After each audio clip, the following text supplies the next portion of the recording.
Welcome to the Wednesday edition of Dolphins In Depth. I am your columnist, Omar Kelly. Podcast brought to you by the Miami Herald. And joining me is C. Isaiah Smalls. I'll keep the C private. Isaiah, this is probably, I've heard somebody say this, and I want to get your take on this. Mm-hmm. Is this the biggest game of the Dolphins season and the toughest opponent of the Dolphins season thus far? Not the toughest opponent, because that's the Buffalo Bills. Okay. Bills. All right. But definitely the biggest game of the season. Just because of all the narratives, as I wrote last night, right? Like, narratives exist. You know what I'm saying? As much as like these players and everybody like try to say that it doesn't, and as much as they don't care about it, it exists for a reason. McDaniel said, like, it's gonna be this way until it isn't, until they make a change, right? And so it's definitely the biggest game of the season because they know people say they can't play in the cold, and people say they can't beat good teams, right? And so far they haven't been able to beat a good team, and then they have a chance to go change that, and then like I said, it's the cold, right? They have a chance to go prove that wrong too. Those naysayers wrong too. So hold on, you don't consider the Rams a good team? That wasn't a good victory.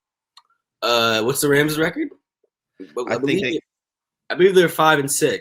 I believe they're 5-6. Not necessarily. I mean, I think the Rams are okay. Like define a good team. Let's define a good team. Okay, a good team is a playoff team. A team that to me would if the season ended on that day, are you in the playoffs? Okay. And so the only teams that they've beat that are in that category, I don't think they beat I don't think there's anybody, right? There's nobody, right? Okay, so again, it feeds that narrative. Like, okay, like the Dolphins will beat up on a really bad team. They'll make they look great against the Rams too. And I honestly like the Rams. The Rams are okay. The Rams are probably their best win of the season, right? But they haven't. But like, look, they got to travel to Lambeau Field, which is a place as synonymous with like NFL history as the NFL itself. Right? It's super overrated, by the way. Go ahead. Look, I know how you feel about it. I know you got to fight when about an hour. You're not gonna be happy, but it's okay. Like, just get yourself a nice little pelly. You know what I'm saying? I'm not built for that, man. I'm not built for that weather. I feel that. It's a miserable place to get to. That's why when Dolphin fans were talking about, we're gonna make our road trip on Thanksgiving to Lambeau Field. I'm like, are you people insane? You got to go through the holiday travel. Do you know I got to get to the airport like 45 minutes early just to get in, just to stand in that long line of holiday travelers? Then the drive to Green Bay. You can't even stay in Green Bay. You got to stay in Appleton if you're lucky, because I'm lucky enough to just get a hotel room in Appleton. Normally, you might have to stay in Milwaukee. That was where my previous stay was, and then you got a 2.5-hour drive to Green Bay. Like, trust me, it's not as okay. Yeah. This is the worst. It's like the armpit of America. That's Buffalo, but this is worse than Buffalo. But anyway, let me move on. Let me move off that before I get attacked by Green Bay Packers fans, every stockholder of the Green Bay Packers organization. I like this matchup because do you remember this offseason when Tua Tagovailoa was trying to get his money, and the market is the market, and really it was a race between who's going to get their money first, and Jordan Love or Tua Tagovailoa.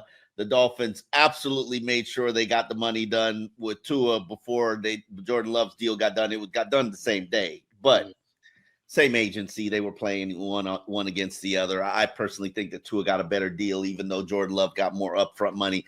But that's besides the point. Those two will be compared throughout their career, just like Justin Herbert will be compared throughout their career. And one subplot of this story is Brian Flores, who clearly has not been a supporter of Tua Tagovailoa, was not an advocate for Tua Tagovailoa. They kind of drafted him, I guess, despite what Brian Flores' feelings were. Brian Flores wanted Jordan Love instead of Tua. And now not at 5, but at 18, he wanted to go offensive lineman, and then he wanted to draft Jordan Love at 18 if Jordan Love was going to be there at 18. How do you think the dynamics of this organization would be different if Brian Flores had gotten his way? That's a good question. I think I'm always just in general when it comes to like starting quarterbacks. Tom Brady talked about this a lot, that the NFL has a developmental problem when it comes to quarterbacks. They take these guys that are like 21, 22, and then they try to thrust all this information on them to try to like make them like learn an NFL offense, and more often than not, it falls flat. Right? You have throw them in there right away. Yeah, and then have them change offenses a couple of times. Exactly, and so I think like if there would have been stability, and if like Jordan Love would have sat that full year, I think maybe like they might be in a similar, if not better, position. The thing with Jordan Love will give that ball away a little bit. Like he's going to give that ball away. And I think they've seen that. I think he has 11 interceptions this year. I think I just checked. It's 18 passes, 11 interceptions. That's a lot. That's a lot. We still got a few more weeks left in this season, right? And I think Jordan Love's good. I think they'd be in about a similar position, right? Who would you take? Who would I take? Ooh, yeah, that's a good question. Jordan Love has performed better in bigger games, I think. Obviously, the sample size has been small. Like it's literally last year. He got paid off of 1 year of good work. Half a year, really. But you said what? Half a year, really. 1/2 a year, good. Exactly. But in that half a year, he ended up winning a playoff game, which is something that Tua Tagovailoa has not done. And so I mean, just off the strength of that alone, I might lean that way. And plus, he has one playoff win. And you got and he's look at his receiving core. His receiving core is nowhere near as good as Miami. Okay. And so I'm just off the strength of doing more with less.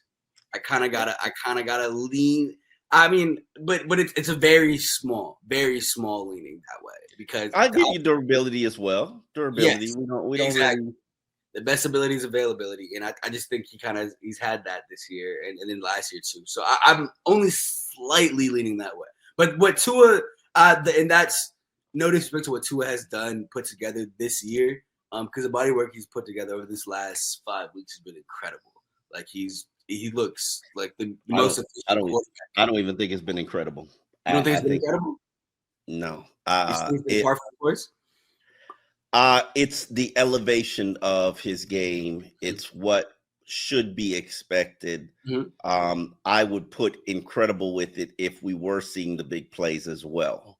And we know that's part of his game. Yes. We know that's an element that when it amazes me. What I find interesting is like all the narratives that are out there about Tua and how he silenced them all one by one. Remember when he first took over for the Miami Dolphins? It's like, oh my God, Tua can't throw a deep ball. Tyreek Hill's coming here to have his career die. And then he spends 2 years as the biggest big play producing quarterback in the NFL. The other narrative is, people were saying that this year, teams have figured them out and figured out Mike McDaniel's offense. All you got to do is press receivers and crowd the middle of the field. Tua can't operate. Yeah. And then we see, I believe it was Kyle Krabs who put out 4 pictures of balls that were like literally pinpoint placement balls where there's a linebacker right in front of it and a safety right behind it. Tua's throwing the ball before the receiver even makes his break, and it's exactly where it needs to be. And that's the part to me that's incredible. Like obviously these are very standard plays and how as quarterbacks you're supposed to technically put the ball out there before. Quarterbacks don't do that. Well, that's what I'm saying. Most quarterbacks don't do that. Most quarterbacks don't.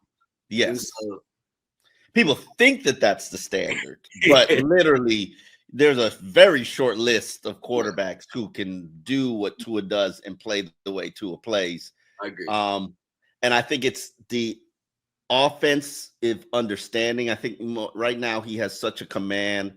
I remember there was a point where I was watching practice and he was doing all that little trickeration behind the back, all that foolishness, the footwork, sidestep, motion, ball handoff. And I'm thinking to myself, like, goodness gracious, this is like some calculus footwork crap. And I remember going to Skylar and I was like, Skylar, can you do all of that?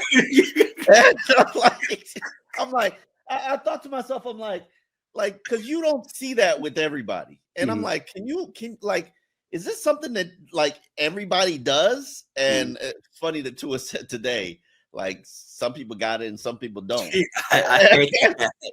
Yeah.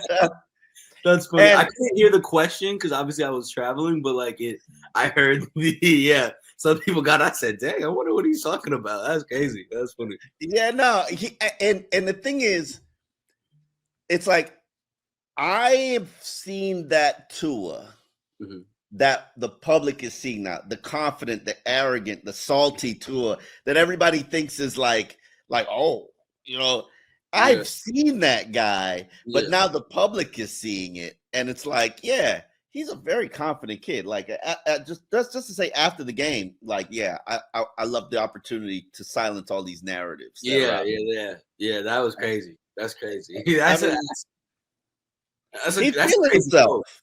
Yeah. He feeling himself. Yeah. And this is not.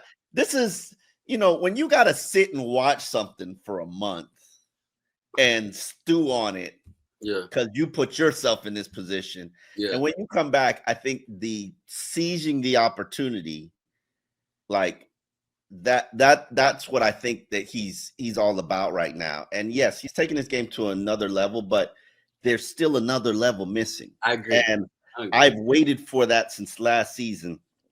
It's those kill opportunities in those big games. Fourth quarter, you're trailing and you get the ball and you have to drive the length of the field and put the ball in the end zone. He had opportunities against Philadelphia, Kansas City, Tennessee, Buffalo, all didn't get any of them done. Now, he did it against Dallas, kind of. That was really the run game. He did it against Jacksonville, kind of. The defense really set you up, but quarterback's got to take care of business. I am waiting for that Tua that, as I used to say with Ryan Tannehill, the kill moments, the kill opportunities. When you have a chance to like slash a team's throat, like grab the neck and just go, you do like how we saw Josh Allen do it against Kansas City when he ran. He was like, screw that. I'm not putting the ball in the hands of Patrick Mahomes. Yeah. Like, I'm about to run this 30-yard touchdown in. Yeah.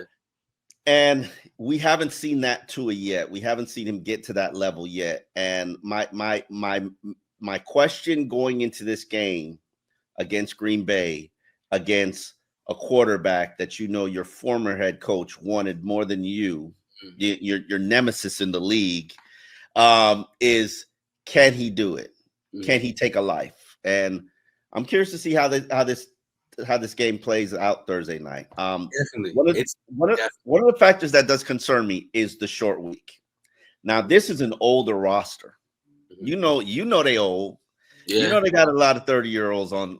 Now, the thing about the age is, how is Teron Armstead and Jordan Poyer and Tyson Bowser, how are their bodies going to respond to playing 2 games in 4 days? That's a good question. I mean, hopefully, I think when it comes to games like this, I don't think that you've been just training for this, just for those 4 days, right? I think they've been, if I had to guess, maybe like with Teron, right? Like he hasn't really practiced in the last couple of weeks, right? Nah, he hadn't practiced in 3 weeks. I think like this is, that was a choice made in preparation for this game, right? And I think that because after this, you can take your ass home. You got 4 or 5 days off before you got to go out and do it again, right? So I think, honestly, I think they've been, thinking they've had the foresight to realize look, if we got to give him a day off, or you know what I'm saying. And McDaniel's great with that, right? He definitely listens to his players and all that stuff. So I think they've been. I'm obviously that's going to be a key too. But I think if I had to guess, this has been going in their minds for quite some time, and that's why you saw Teron. By the fourth quarter, he was out. It was a Patrick Paul show against the Patriots this past weekend, right? So I think they've been thinking about that for a while. So I hopefully that's not going to be as big of an issue. Where are you at your level of concern about Josh Jacobs? I would make the argument to you even before Anthony Walker got into the starting lineup. No running back, they've given up some 150-yard games, but no running back had just gotten off on them. Are you concerned, worried, fearful that this run defense won't be able to hold up against the Packers?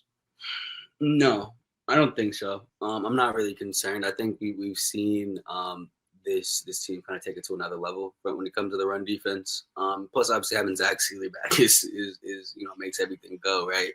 And just with the way that Chop is playing on the edge, I think look, like if they see something on tape that they want to take advantage of when it comes to like Chop and stuff, like I'm sure they'll do that. But I think they'll be okay. Honestly, I do. I think with the way that everyone's playing right now, how locked in this defense is, it shouldn't be that big of an issue. Because I don't even think, if I remember correctly, technically, Josh Jacobs is good, but I don't think he's the best running back that they face this year.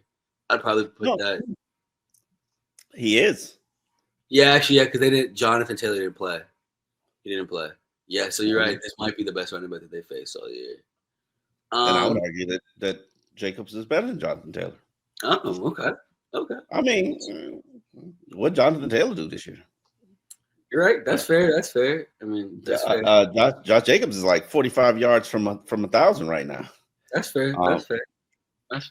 But yeah, I'm not too worried. I think Josh Jacobs is a player that Anthony Walker specifically, I believe, Weaver has seen before, and so I think they got history, So, and then as you said, I think it was yesterday, day before on Monday, the Dolphins have seen Josh Jacobs before and they've limited him. So I don't think obviously new system, new team. I think he's catching the ball more than he ever has, which I felt was an underutilized skill in his tool bag. But that's where I would only give a little bit of concern because they've had issues all year with defending like running backs out the backfield. That's the only place for concern for me a little bit, definitely. Do you have any concern about Tyrell Dodson replacing Anthony Walker, who is sidelined with that hamstring injury? I don't think it's doubts of him specifically. I think it's more so just doubts of what the communication is, right? Like obviously, like similar system, right? Hopefully the verbiage is somewhat similar that he can step in because like you are essentially a quarterback on that defense now. So like it's gonna be a big role. But I mean, he played well the other day. A very, very athletic interception when he went back and went to grab that, John. So I mean, I think it might take them a few series, maybe, but I don't think like this is just me just talking.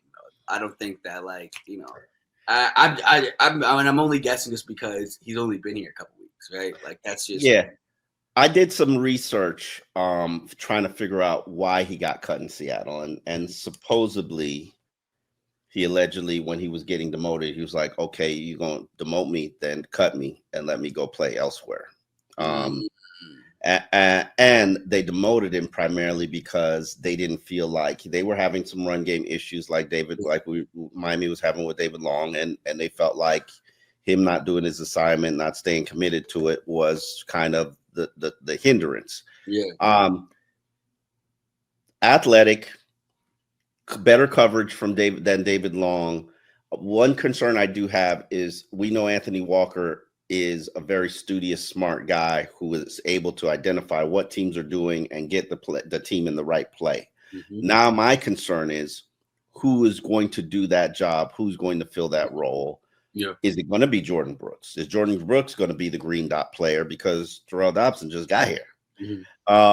And I'm very curious to see how that translates and whether or not it becomes a hindrance to what Anthony Weaver is doing and what the defense has been able to do, which right now they've been relatively consistently a top 10 unit without sack production, without turnovers.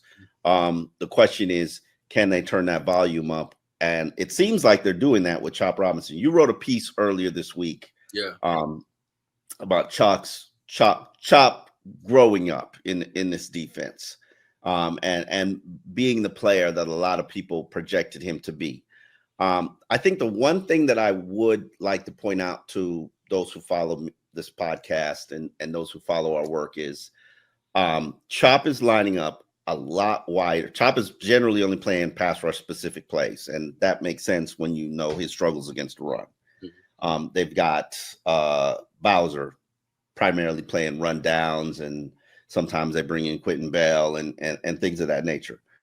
But on top of that, Chop is playing what they call a wide nines position, which is you go on the edge and you're wider than most defensive ends. And it really allows you to come off the edge with just some speed. Cameron Wake played in a wide nine. I forget what defensive coordinator we had where we had a wide nine scheme in the system. But the thing is, with Chop, everybody else is playing in the base. Chop is the only one going wide. It's working. And I think whoever came up with it is a genius because it's working. Yeah. But do you think that once teams start to see the film and start to dissect what he's doing and start to see that he's a problem, 10 pass rush pressures against the Patriots last week, do you think that they'll adjust? Oh, of course. I think that's where, I mean, what's the thing McDaniel likes to say? Opponents get paid too. So, I mean, there's somebody that is currently reviewing the tape. And either the Packers have done it or, who the Jets, I believe, coming to town next week. I believe it's the Jets. So the Jets are looking at it. Somebody's looking. Is it the Jets? Yeah. Jets come town. Yeah. So someone's we looking. Get the Aaron Rodgers show. Exactly. It definitely Aaron Rodgers is taking a look at it. So yeah, I think it'll adjust, and I think that's going to be interesting. That's going to be his next step, right? I think everybody I think that's what Calais talks about. Like you got to have your move, and then you have to have a counter, right? So once somebody, once I think his move's going well right now, getting there. But then you're gonna have to. It's gonna be interesting to see how he responds to that increase in attention. Mm-hmm. Let me ask you this question. We've got, what is it, 6 games left? 1, 2, 3, 6 games left. Obviously, we know the Dolphins can't afford to lose more than one of these games. Who on this team, in your opinion, offense or defense, actually give me one for both, needs to step up for the Miami Dolphins to win 10 games? Okay. I like this. This is a good question. I think because I'm just thinking about what you said in terms of like the incredible, right? To get that offense to another level, you need the big plays again. And I know he's been playing hurt, but I kind of gotta see Tyreek. Like we haven't seen like a vintage Tyreek game since week 1. Jalen Waddle obviously had his game, right? And there's a little bit more juice now. I'm sure he's walking around with a little bit more swagger. But I still, for this offense to reach the pinnacle, you got to have one of those vintage Tyreek games. And I'm saying that not because, and I just want to be clear, like he's not playing bad, right? He's not playing bad. He's on pace for his worst season of his career. What are you talking about? He's not playing bad. But I don't think that's him. As I wrote about, I don't think that's him. When you lose your starting quarterback for 4 weeks, that's going to hurt your numbers. Okay. And the starting quarterback's been back for. I agree. But 5 weeks now. You're right. But what has happened? That's now you're doing with these 2 high safeties, right? And I think you've been with 2 high safeties your whole career. I agree, but I think teams are now like when he runs routes, they're very much so slanted in his direction. Like it is what it is. Like when you're one of the best receivers in the league, that's just what's gonna happen. This ain't new to him. This ain't new. No. But for whatever reason, this year it's not as Tua's doing a great job of distributing the ball. Like he's going to take that little check down if need be. Right? He's not fortunate. Yes, and John Smith's ascension has been kind of critical as well, right? So I think we need for this team to reach that full potential. We need some vintage Tyreek games. So that's the only reason I'm saying Tyreek. Okay, let me give you my offensive play. Yeah, go ahead. If you look at what Miami Dolphins have done this season, and you compare it to last season they had the best yards per carry average in the NFL and the second best rushing production in the NFL. That was primarily on the back of Raheem Mostert. They have looked like trash running the ball the last 3 weeks. The last 3 weeks. The last 3 weeks, this team has averaged 2.97 yards per carry. 2.97. We're not even at 3. Mm-hmm. And I know every Dolphin fan wants to sing Devon Achan's praises and trumpet how good he is and that he's the future of the team. And that's all well and good. But they forget about the guy who scored 21 touchdowns last season. That's true. And I know Raheem is in the super secret Mike McDaniel doghouse, and is paying his penance for his 2 game costing fumbles. However, this is the man who has the closest relationship and bond with the head coach. And I think that at some point they are going to give him opportunity to redeem himself. I don't know what that point is. I think maybe it's Green Bay, because people forget about this, but Raheem Mostert ended the Packers playoff Super Bowl run like 3 years ago when he was with the 49ers. I remember this. Yeah. And did it in Green Bay in the cold on the frozen tundra. So I'm just saying, don't sleep on Raheem.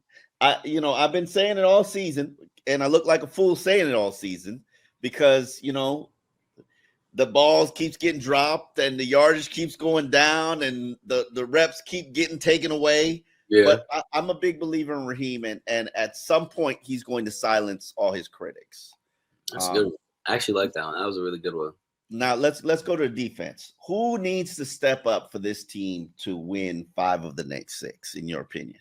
I mean, I think it's the guy that is maybe ranked in the bottom 5 of at his position is Jordan Poyer.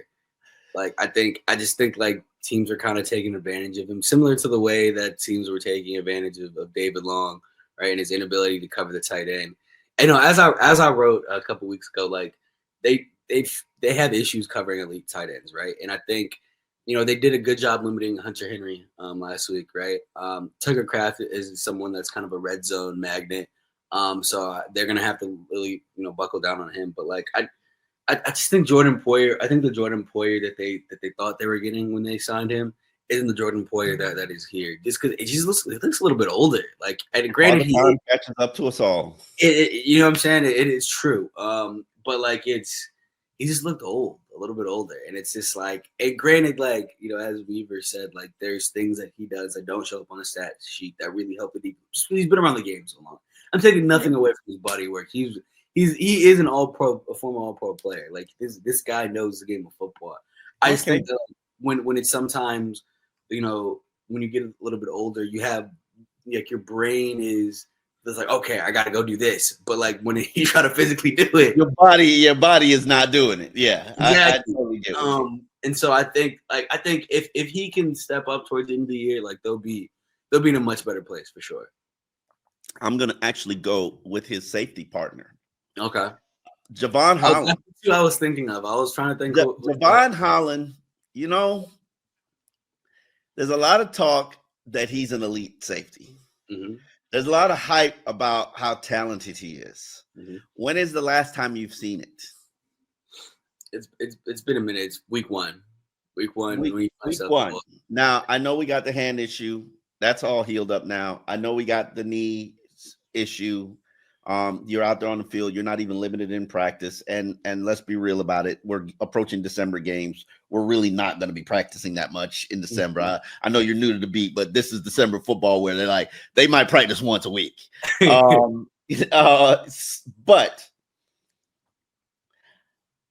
for a guy who wants big safety money, and might get big safety money. Mm-hmm. We're not seeing the big safety production. When's the last time you seen him close to a ball for an interception? Mm-hmm. When's the last time you've seen him force a fumble, except for the Jacksonville game where he knocked one? Hell, safeties. I mean, not safeties. Sack production. I think he got one against Buffalo. Yeah, he got one. He definitely got one against the Rams. Was it the Rams? Yeah. Okay, Rams. Well, it wasn't Buffalo. It was the Rams. Yeah. I have always had this issue with people saying that Javon Holland is elite safety because I remember the Dolphins' last elite safety, and his name was Rashad Jones. Rashad made plays. Right. Now, he broke script and did his own thing sometimes, a lot of times, all the time, but he made plays. Yeah. Javon Holland might make maybe 5 plays a year. Mm-hmm. Like, to me, that's not elite safety play. That's not enough. Yeah, and I know that's going to be one of the toughest offseason decisions that the team has to make. Do you pay a okay safety like he's an elite safety, or do you let him walk? And I don't know where I lean on that decision. And I think that the final 6 games are going to have to show me. You got to show me you worth the money that you want.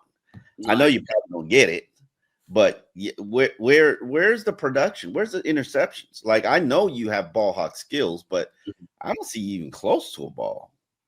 Most of this season. I don't even think he has an interception this whole year. He doesn't. Yeah, he doesn't. Yeah. I was looking too. Yeah, he doesn't. Yeah, I mean, you could cover the slot, you could cover tight end production. Like, you're not doing that. You're not doing any of that. Like, and I know maybe you got to do a limited role because of Jordan Poyer, but hell, they just cut homeboy. Huh? That was surprising. Yeah, that was surprising, and I get it. It's a youth movement. This is younger, cheaper labor. But hopefully we get a little bit more production out of Javon Holland. Final note. And we have to address this whole Shaq Barrett situation, which is the Dolphins were kind of blindsided by it. Yeah, I'm sure they were. Yeah, we were saying, "Oh, this is the first I'm hearing of it." And Mike McDaniel was like, "Yo, I can't even think about that right now. Like, I got a game on Thursday. Like, oh, you're like, when we signed you, we really wanted you to be part of this team, and you decided that you didn't want to do it, and like, we moved on, and now it's like an ex coming back and be like, I love you, I want to be," and not really, because I think this is just a move to try to avoid having to repay your signing bonus. Oh, for real? Oh, snap! I didn't even think about that. Yeah. And here's the thing. I don't really feel comfortable discussing this, not in a public forum and format, because one, I don't know all the variables. Mm-hmm. He wanted the week before training camp, he decided I'd rather spend time with my family. And I've known veterans that are like that. They're like, I don't want to, it's not in my heart. And I do believe football is that one sport where if it's not in your heart, don't do it. Yeah. But the year before, in April 2023, his daughter drowned. Mm-hmm. And there's no time span or expiration date on grief. Yeah. And having to tend to your family and tend to your family's grief. Maybe his marriage was falling apart. Maybe somebody was psychologically challenged. Maybe he was psychologically challenged by it. So I understand going and addressing that. But here's where I would feel a lot more comfortable in this situation. And I know that there's a lot in play here. One, I want you to get back your $5.5 million. Because we gave you that under the conditions of you were going to play for us all season. Mm-hmm. If you want to play, we'll let you play at your prorated rate for what you were going to make per game and finish out the season. But you're going to have to get back that money. Mm-hmm. And if you don't want to get back that money, then I'm going to have to fight. And I don't know what the recourse is with the NFL and the NFLPA, because, like, how hard is the NFLPA going to fight for you after you quit on the team And now you're like, I want to keep my money and play the rest of the remaining season and then make my money. Like, huh? Yeah. Like, or cut me loose because I want to only play. And I don't know how much of this is real. I only want to play for Tampa, maybe because he doesn't want to leave his family, but he misses football. I don't know until we hear from him. I don't know. And I don't want to be disrespectful and pretend like I know what a guy's got going on. But the fact that we were in the locker room, and I know you travel, you with family right now. We were in the locker room, and players were coming up to the media like, "Yo, what's going on with this situation? What, like, what, huh? Like, homeboy dipped on us, and now he wants to be back." Yeah, like that's interesting. Like, I think just off of that alone, you're gonna have to think long and hard about bringing that into your locker room. Right? Obviously, he's a veteran, right? He has. I think everybody want to hear him out, though. Yeah, I think, yeah, you got to, because I mean, you got to address that, like, just as a teammate, just man to man, because like just what you said is like, you know, you kind of quit like right before, and like obviously, you know, we don't know what he's going through mentally, right? And so we shouldn't even touch that, but like, you know, you're gonna have to address that. You're just gonna have to address it just because, you know, like we've been grinding for weeks on weeks on weeks on weeks. And what kind of shape you gonna be in? That's true, and Odell talked about that too. Like when he was getting back, like, look, these guys have had a month plus of like football shape to get in. Like I'm not there yet, and so hopefully he has been training in the off, you know, not the off season, but throughout the season. And so, but you can't replicate that game shape, and so it's gonna be hard to try to get there. In the last 6 weeks of the season, you know, assuming they try to bring him back. We always got these dramas with the Miami Dolphins, and so this will be another one to continue to monitor. We will be here with the Miami Herald Thursday night's game, national televised audience. Looking for predictions really quick. What you got? Good God. Let's go 27-23. Who you got? Packers.